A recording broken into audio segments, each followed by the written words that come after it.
So picture this. It's May 2005, and the New York Yankees are just in an absolute full-blown crisis. Oh, yeah. That was a rough month for them. Right. I mean, they had lost, I think, 11 out of 15 games. Yeah. The New York media is, acting like the sky is falling, as they do. Naturally. And their star outfielder, Hideki Matsui, is mired in what is arguably the absolute worst batting slump of his professional career. The timing couldn't have been worse. Exactly. Yeah. And, most players in that situation do what you'd completely expect. I mean, they hit the batting cages at 2 a.m. They grip the bat a little tighter. They panic, basically. Right. They lash out or they just completely shrink under the pressure. Yeah, but Matsui did something entirely different. Instead of, agonizing over his mechanics, he actually stepped back. He observed his own mind with this kind of, this detachment of a physicist looking at a bending piece of metal under a microscope. It's a really stunning moment of metacognition. It really is. He recognized that the environmental pressure was warping his fundamental structure, and so he simply decided to snap back to his original shape. And the way he achieved that, the way he recovered his form without falling into this massive spiral of anxiety, it's really the key to unlocking a completely new understanding of human stress. And that, right there, is the mission of our deep dive today. We're looking at a frankly brilliant technical note. It was published in May 2026 by the Takasugi Research Institute, authored by Hisataka Takasugi. The title is a bit dense, I'll admit. Oh, totally. It's called Cognitive Elasticity, Superelastic VVC, and the Shape Memory of Want Mode. But I promise you the premise is life-changing. He really attempts to build a unified theory of psychological resilience. Yeah, by weaving together, of all things, the hard material science of metal alloys, the evolutionary neurobiology of the human autonomic nervous system, and like we said, the intense crucible of elite professional baseball. It's a wild combination, but it works so perfectly. It does. So for you listening, we are going to unlearn this concept of flexibility. Because as the paper argues, flexibility is actually a massive trap. A huge trap. And instead, we're going to explore why your brain is actually built with a biological shape of memory that basically guarantees you can always recover from burnout. But to get there, we actually have to leave psychology behind for a second and step into a materials science laboratory. Okay, let's unpack this. Put on our safety goggles. Exactly. Because the core argument here is that the psychological vocabulary we usually use to describe resilience is just structurally flawed from the ground up. Right, like when we tell a coworker or a friend, oh, you just need to be more flexible under pressure. Yeah, we're borrowing a mechanical metaphor there. But if you look at the actual physics of how materials respond to a load, flexibility is at the very, very bottom of the structural hierarchy. Which is wild to think about. So let's walk through that hierarchy, because honestly, reading this part changed how I look at my own coping mechanisms at work. It's a great framework. So the paper outlines 4 distinct material properties. And the first one is just pure flexibility, or in the Japanese terminology Takasugi uses, it's junansei. Right. And in physics, a flexible material is really simply one that bends when an external load is applied to it. It accommodates the pressure. It just gives way. Exactly. But the fatal flaw of pure junansei is that there is absolutely no guaranteed return state. It's highly adaptable, but it's directionally neutral. Okay, so give me an example of that. Think of a piece of modeling clay. You press your thumb into it, and it easily accepts the new shape. Right. But when you remove your thumb, the indentation just remains there permanently. Wow. Okay, so think about the environment your boss might be creating for you right now. If your office runs on chaotic deadlines and constantly moving goalposts, and leadership tells you to just be flexible. They are literally asking you to operate like clay. Yes. They want you to bend to their dysfunction. So you accommodate the bad management, but you take on a deformed shape just to survive it. And there's no biological or environmental mechanism that promises you're going to automatically return to your healthy, rested self once that specific project is finally over. You survive the week, but you stay bent, which is a terrible place to be. It is. Which leads us to the second property, moving one step up the hierarchy. And this is elasticity, or denryokusei. The rubber band effect. Exactly.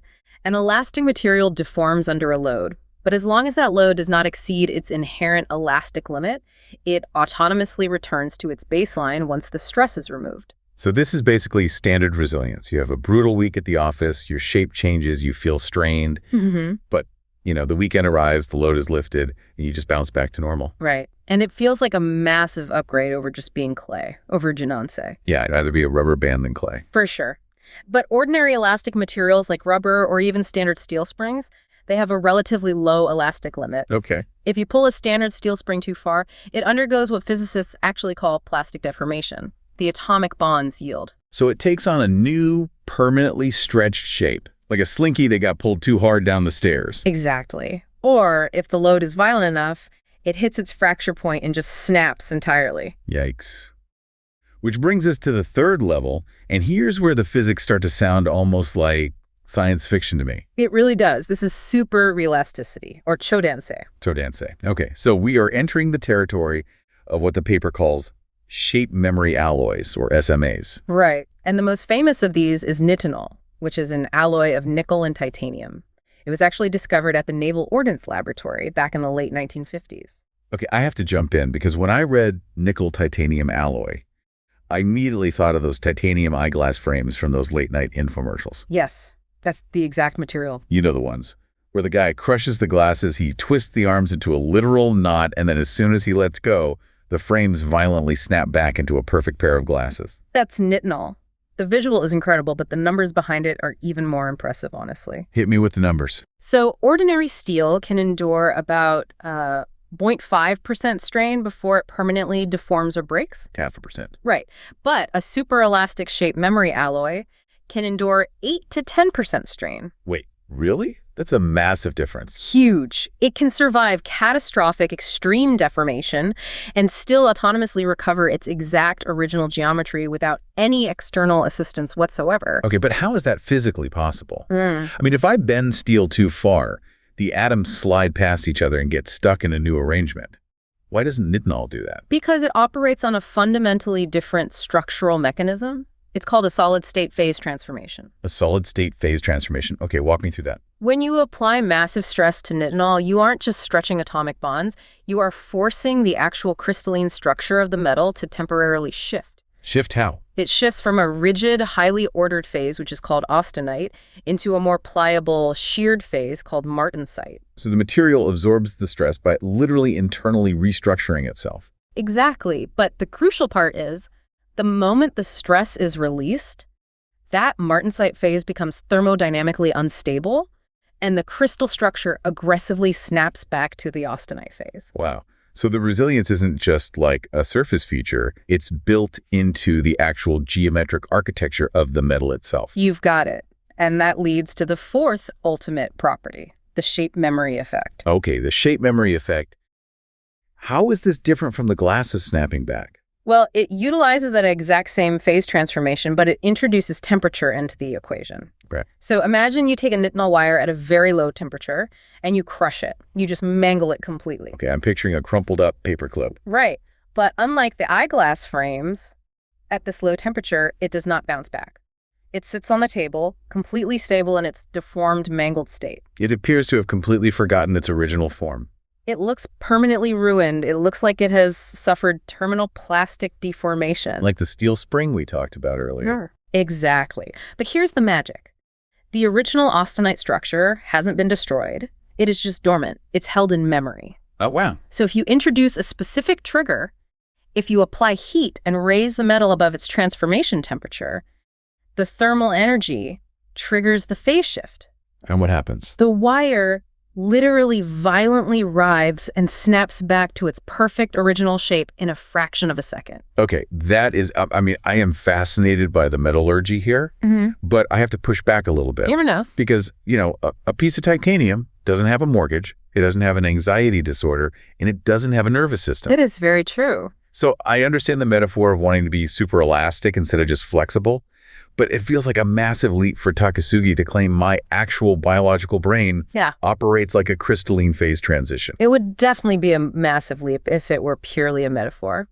But Takasugi uses this as a direct analog for the human autonomic nervous system. Okay, how so? He specifically utilizes Stephen Porges's polyvagal theory. And when you look closely, the way our biology handles threat and safety maps almost identically onto that transition between austenite and martensite. Oh, really? Okay, let's dig deep into polyvagal theory then. Because, For a long time, the medical consensus was basically that our nervous system was a two-part toggle switch. Right, the old gas and brake pedal model. Yeah, you had the parasympathetic system, which was your rest and digest brake, and your sympathetic system, which was your fight or flight gas pedal. But Porges completely revolutionized that understanding. He revealed that the autonomic nervous system is not a toggle switch at all. It's actually a 3-layered evolutionary hierarchy. 3 layers? Yes. And the way we drop down through these layers under stress perfectly mirrors the materials science hierarchy we just discussed. Okay, let's go layer by layer. The newest evolutionary layer, which is unique to mammals, is the Ventral Vagal Complex, or the VVC.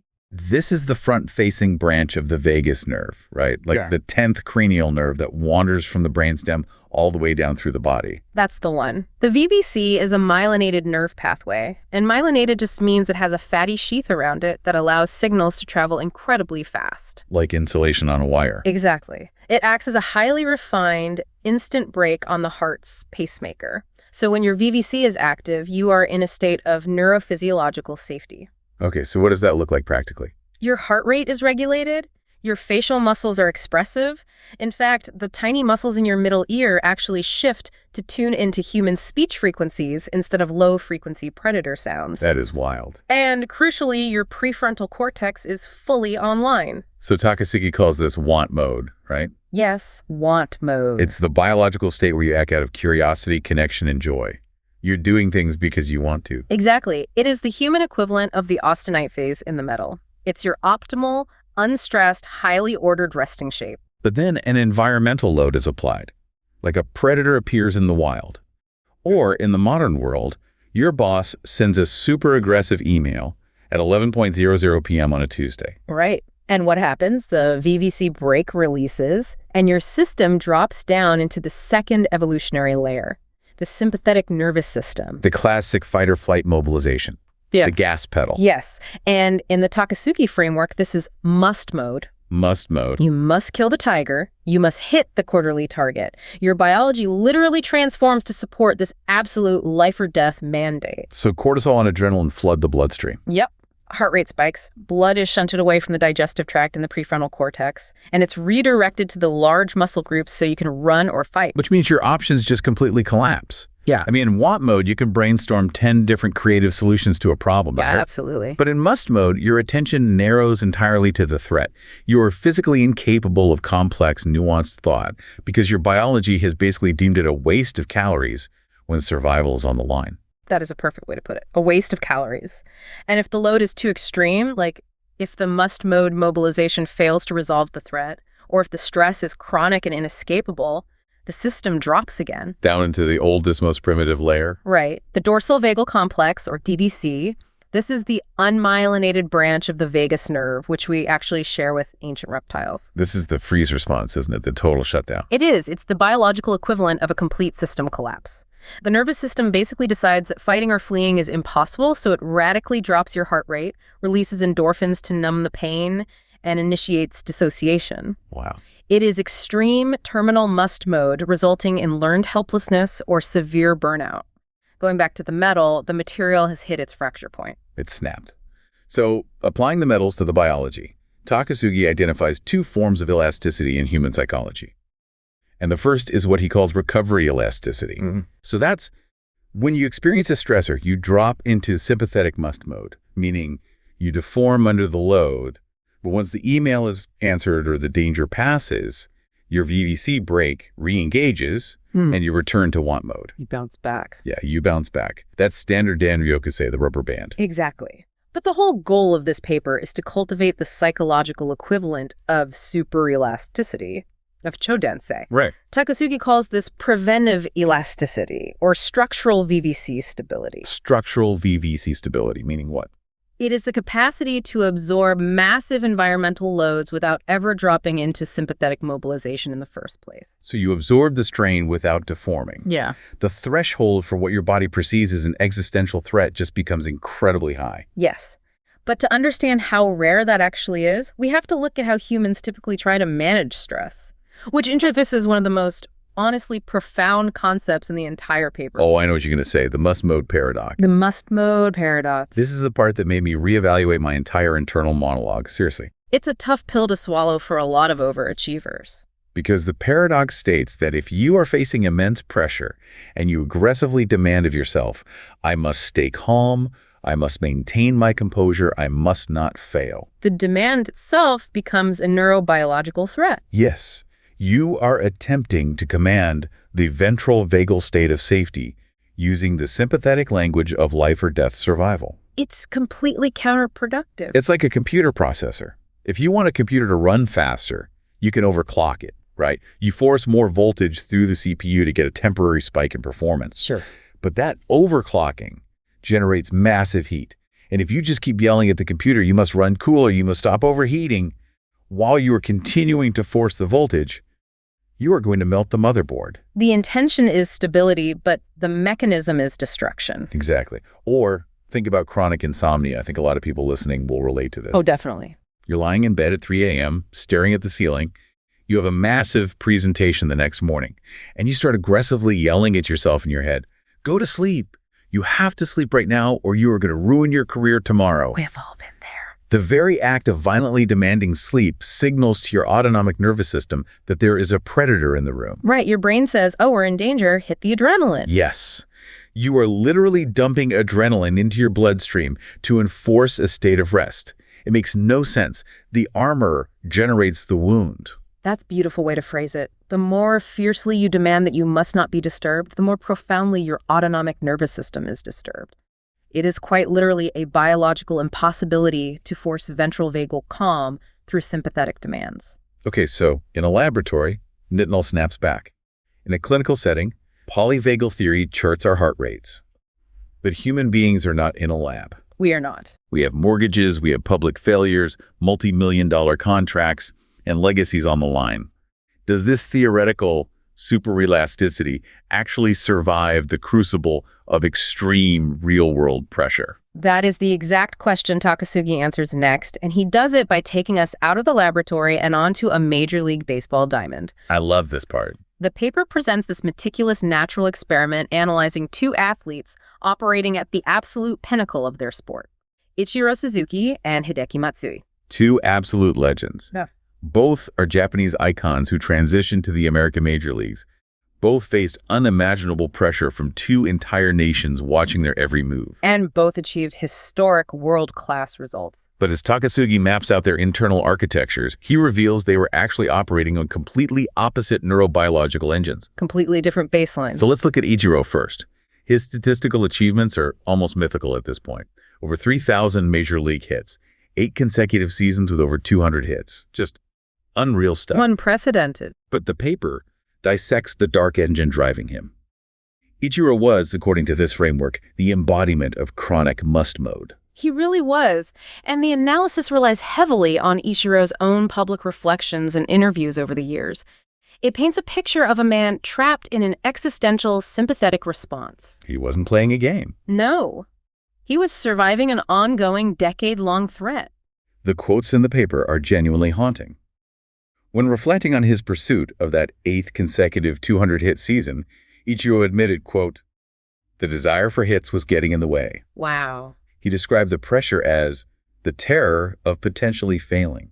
He literally stated that this terror was greater than anything else he experienced. Consider what that means neurobiologically for a second. His nervous system is interpreting a batting average as a matter of literal life and death. He's running from a tiger every time he steps up to the plate. Precisely. And the paper extensively documents the somatic costs of this architecture. Because when you live in chronic must mode, the vagal brake is permanently withdrawn. So he wasn't just mentally stressed, he was physically breaking down. Yes. Ichiro reported severe sleep architecture disruptions and chronic nausea, particularly during the late season pushes for his records. Chronic nausea. When the sympathetic nervous system is dominant, it deliberately suppresses gastrointestinal function because digesting food is irrelevant when you are being hunted. Right, your body says, we don't need lunch, we need to survive the next 10 minutes. Exactly. So his nausea was the direct chemical consequence of a body preparing for combat day after day. There's this incredibly telling interaction in the paper where an interviewer asks Ichiro about the importance of getting a good night's sleep for recovery. And Ichiro responds, "That sounds nice, but can you actually sleep when you try to?" That is the voice of someone whose arousal system has completely lost the capacity to downregulate. It's so sad. His baseline is so heavily deformed by the load of his own expectations that the neural pathway back to ventral vagal safety is entirely inaccessible to him. He cannot find the austenite phase. Now, here is what I struggled to understand at first when I was reading this. You might look at Ichiro and say, well, the stress was terrible, but hey, it worked. The fear of failure drove him to be a legend. A lot of people draw that conclusion. Right. But Takasugi argues the exact opposite. He points out how must mode actively degraded Ichiro's motor function through attentional narrowing. Yes, attentional narrowing. When cortisol and adrenaline flood the brain, the pupils dilate to scan for predators and peripheral vision collapses. Okay, and in baseball? In baseball, a batter has fractions of a second to read the spin on a 95-mile-per-hour fastball, predict its trajectory, and initiate a highly complex kinetic chain to swing a piece of wood precisely through a spatial plane. It requires deep intuition and massive sensory processing. Precisely. But Ichiro was so consumed by the demand for a hit, the existential terror of failing, that his prefrontal cortex and his sensory processing were actively suppressed. He couldn't just watch the ball. No, he was watching the consequences of missing the ball. The biological demand to succeed sabotaged the very motor processes required for success. It is the must-mode paradox played out in front of 40,000 screaming fans. But then, and this gave me chills, Ichiro experiences what the paper calls a shape memory moment. A fascinating turning point. He describes a specific at-bat where the agonizing pressure just suddenly vanished. He said, quote, something extremely heavy suddenly burst free. It was so enjoyable. If I could play like that, I could hit .30. And if we map that back to the metallurgy, this is the activation of the shape memory effect. The heat was applied. Exactly. Ichiro's original healthy want mode formed his intrinsic love for the mechanics of hitting a baseball, his intuitive spatial brilliance that had never been destroyed. It's just buried. Buried beneath a massive, suffocating overlay of must-mode demands. So he didn't have to learn how to hit again. He didn't have to build a new swing from scratch. The moment the psychological overlay shattered, his original structure violently snapped back into place. And pay really close attention to his own mathematical assessment of that state. The batting average. Yes. He believed that if he could sustain that joyful want mode, he could hit .300. But his actual record-breaking season ended at .262. Keep that 15% delta in mind, listeners, because we're going to apply it to your workplace in a moment. It's a crucial metric. But first, we have to look at the contrast. Because if Ichiro achieved his greatness through a brittle, high-cost, agonizing must-mode engine, how did Hideki Matsui manage to become a World Series MVP in New York under the exact same media scrutiny? Matsui is Takasugi's prime real-world example of structural want mode, or superelastic VVC. Right. He possessed a fundamentally different neurobiological baseline than Ichiro. Matsui famously told reporters, quote, I don't feel much pressure. Which is an insane thing to say in New York. Right. He didn't talk about conquering fear or having superhuman discipline. His stated goal, even during the World Series, was simply to play ordinary, which is futsu in Japanese. This is the hallmark of chodensei, of superelasticity. His baseline is not a forced calm. He isn't constantly applying the brakes to fight off a panic attack. He's just naturally there. Parasympathetic regulation is his natural resting state. Joe Torre, the Yankees manager at the time, observed this and famously remarked, cold water runs through his body. Now, I have to challenge this, though, because if someone is standing at the plate in the bottom of the ninth inning of the World Series and they claim they don't feel pressure, yeah, doesn't that just mean they don't care?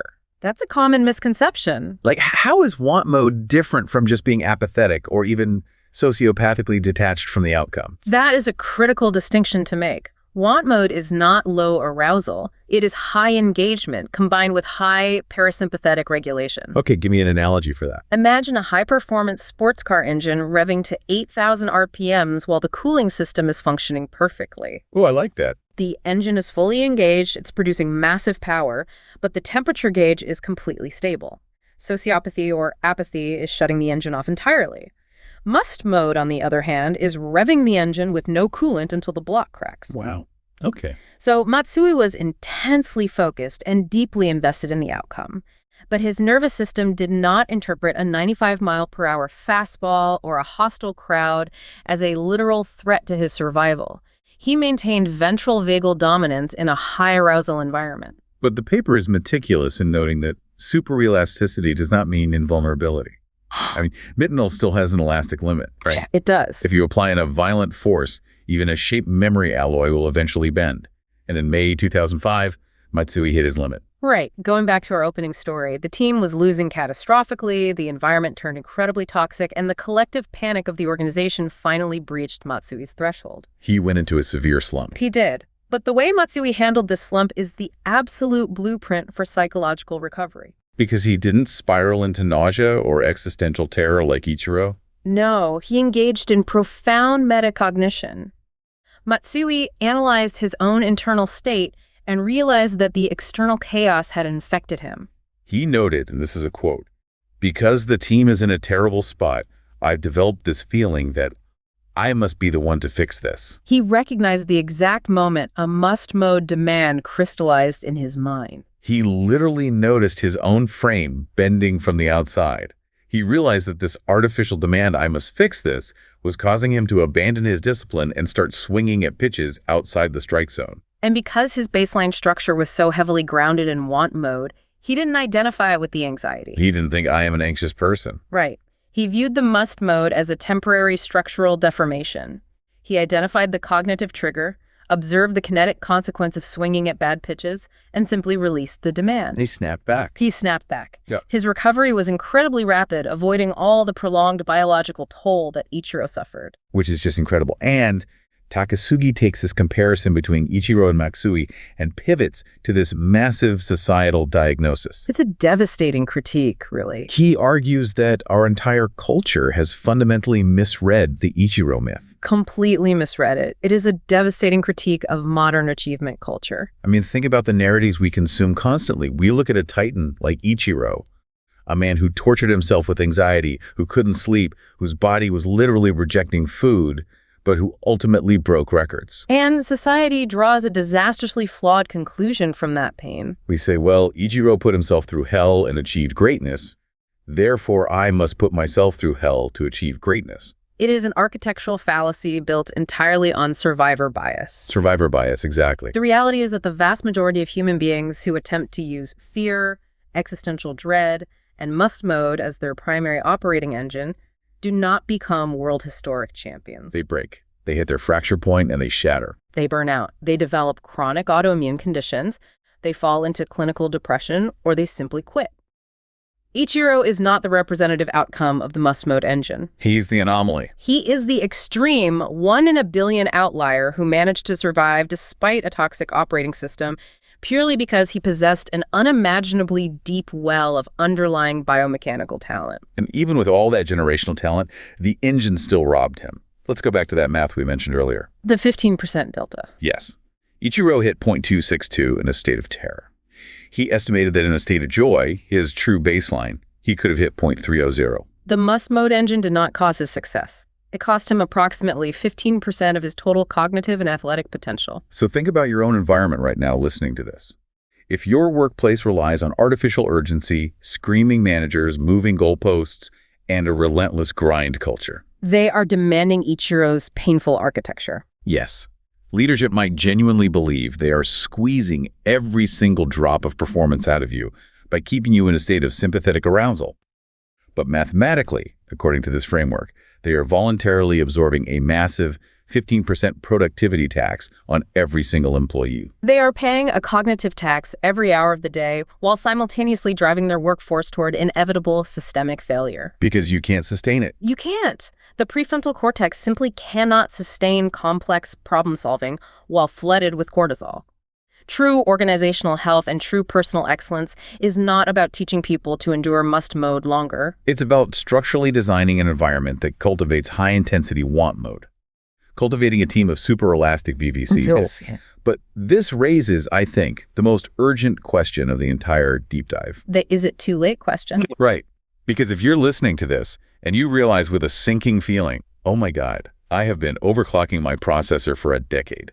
I have been stuck in chronic must mode since college. My sleep architecture is ruined and my anxiety is my primary fuel source. It's a terrifying realization. It is. Is it too late? Are you permanently bent out of shape like cheap steel? The overarching thesis of Takasugi's paper is a definitive, scientifically grounded no. Which is the ultimate optimistic truth. It really is. It is the ontological core of the entire framework.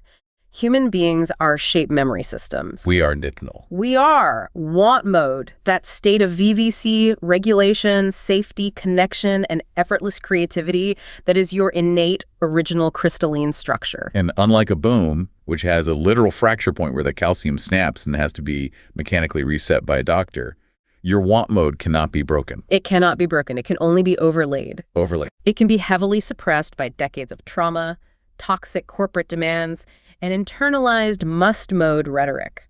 You can be mangled by the environment until you are literally unrecognizable to yourself. Like that wire crushed on the table. Exactly. But the original austenite form is never destroyed. It persists, perfectly intact, beneath any depth of psychological fixation.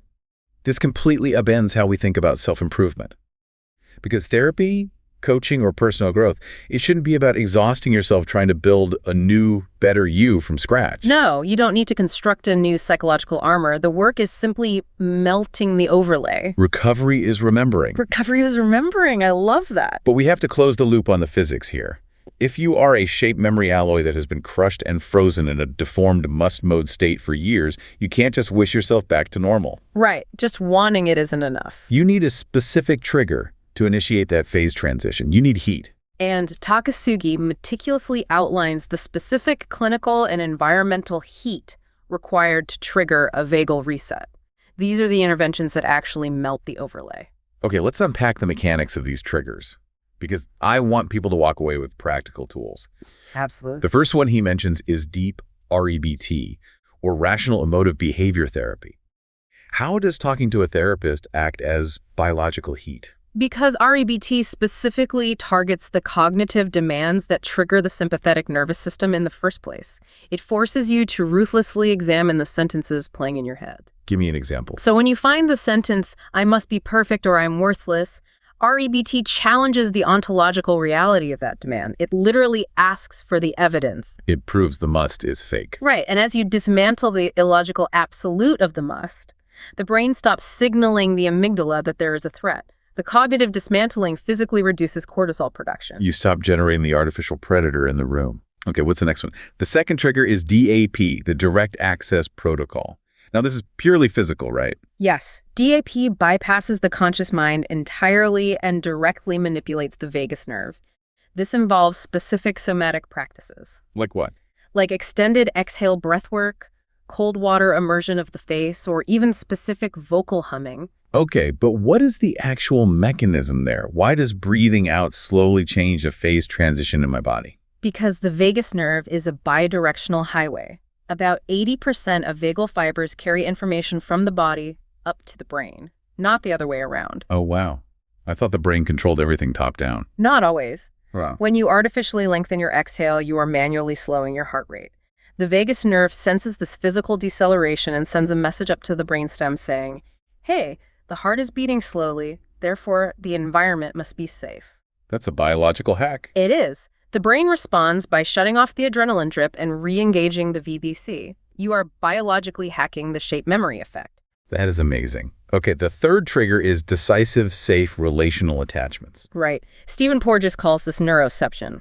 Our nervous systems are constantly, subconsciously scanning the facial expressions and vocal tones of the people around us. Looking for threats. Or safety. If you enter a relationship with a partner, a mentor, or a therapist who is structurally grounded in want mode, their regulated nervous system literally broadcasts safety signals to yours. So it's contagious. Very contagious. Their calm VVC acts as the thermal energy that allows your frozen system to thaw and mirror their regulation. The paper also outlines OSR, ontological scenario restoration. Yes. Which is basically deep existential reframing. It's realizing that your identity is not tied to your productivity. A very hard lesson for many. Very hard. But the final trigger is the one that is the most paradoxical, and frankly, I found it the most profound. Extreme adversity. Extreme adversity. How on earth does things getting worse trigger recovery? Because sometimes a must-mode architecture is so incredibly rigid and so heavily fortified that therapy or breathwork simply cannot penetrate it. It's too thick. Right. So the only heat intense enough to trigger the phase transition is the absolute structural collapse of the deformation itself. The system crashes. Exactly. When the environmental load becomes so impossibly heavy that your sympathetic nervous system simply runs out of metabolic energy, the must shatters. You literally cannot sustain the demand anymore. And when that heavy overlay crumbles beneath its own weight, the original indestructible want mode form underneath is suddenly exposed. The VVC spontaneously reactivates because the exhausting effort to maintain the artificial shape has finally ceased. It perfectly explains that phenomenon where people report feelings of, like, profound clarity, peace, or spiritual awakening in the immediate aftermath of hitting rock bottom. Or experiencing a massive public failure. Yes. The crisis didn't magically create an enlightened person. The crisis just burned away the toxic overlay, and the original beautiful shape violently snapped back into place. It's a perfect mechanism. Takasugi's framework achieves exactly what it set out to do. It seamlessly bridges the hard thermodynamics of metal alloys, the biological reality that the ventral vagal state is our evolutionary home, and the cognitive restructuring required to actually survive the modern world. It really is a masterpiece. We have covered massive territory today. I mean, we started by looking at a slumping baseball player in the Bronx. We dove into the crystalline structure of naval titanium, mapped the myelinated pathways of the human vagus nerve, measured the biological cost of the Ichiro myth, and arrived at a radical redefinition of human resilience. It's a lot to process. It is, but the takeaway is so clear. The goal is not to force yourself to be more flexible, constantly accommodating dysfunction until you break. No, definitely not. The goal is to cultivate super elasticity, secure in the unwavering knowledge that your original shape is structurally indestructible, always waiting just beneath the surface. Beautifully said. Which leaves us with one final provocative question for you to ponder as you go about your day. Let's hear it. If your ideal state, your most capable, creative, socially engaged, and joyful self, is not something you have to painstakingly build from scratch through sheer willpower, but rather an innate shape you already possess that is merely waiting for the right temperature. What is the specific heat you need to apply to your life today to let that original shape snap back into place?